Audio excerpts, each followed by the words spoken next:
അല്ല നിങ്ങൾ എങ്ങോട്ടാ രാവിലെ തന്നെ പോണേ? നമ്മള് കൊണ്ടോട്ടിക്ക്. ആടെന്തേത്തിന് പോവുക? അല്ല നിങ്ങൾ എപ്പോഴാ തിരിച്ചു വരിക? ഇവിടെ ഉച്ചക്കൊക്കെ ചോറ് വെക്കണോ അതോ നിങ്ങള് രാത്രിത്തേക്കാണോ വരിക?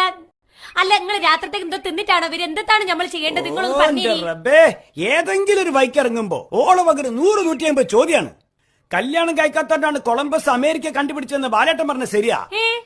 കല്യാണം കഴിച്ചിനെങ്കിലേ ഇവിടുന്ന് അങ്ങോട്ട് ഇറങ്ങുമ്പോ 100 ചോദ്യങ്ങൾ കേട്ടിട്ട് നമ്മള് പണ്ടാറടങ്ങി അങ്ങോട്ട് പോകില്ല എന്ന് പറഞ്ഞാൽ കൊളംബസിന് അമേരിക്ക കണ്ടുപിടിക്കാൻ പറ്റിയോ? അപ്പൊ അയാൾ കണ്ടുപിടിക്കണ വരെ അമേരിക്ക എന്ന് പറഞ്ഞ ഒരു സാധനം ആടല്ലായിനോ? ഈ ബൾബ്, ഫോണ്, TV, ഫ്രിഡ്ജ് ഇതൊക്കെ കണ്ടുപിടിക്കണമാര് കണ്ടുപിടിച്ചത് അമേരിക്ക അല്ല. ഈ ഇന്ത്യ കണ്ടുപിടിച്ചത് ആരാണ്? ഇന്ത്യ കണ്ടുപിടിച്ച എന്റെ ഉപ്പ മമ്മദാജി നരക്കുനിയിലെ. അല്ലോ, എന്നിട്ട് ഉപ്പ എന്നോട് പറഞ്ഞില്ല. അല്ലെങ്കിൽ ഉപ്പ അങ്ങനെ എത്ര വലിയ വലിയ കാര്യം കണ്ടുപിടിച്ചാലും ഉപ്പ ഒരക്ഷരം മിണ്ടൂല. അഹങ്കാരമില്ലാത്തൊരു മനുഷ്യനാണ് ഇഞ്ച ഉപ്പ. വല്ലാത്തൊരു വിവരം തന്നെയാണ് പത്തു എനിക്ക്. നിങ്ങൾ എന്നെ കളിയാക്കരുതിട്ടോ. ഇന്ത്യ കണ്ടുപിടിച്ച ഗാന്ധിജിയാണ് എനിക്കറിയാം. റബ്ബേ, എന്നെ അങ്ങോട്ട് കൊല്ല. അതുകൊണ്ടാണ് നമ്മളെ നോട്ടുമ്പളൊക്കെ ഗാന്ധിജിന്റെ ഫോട്ടോ.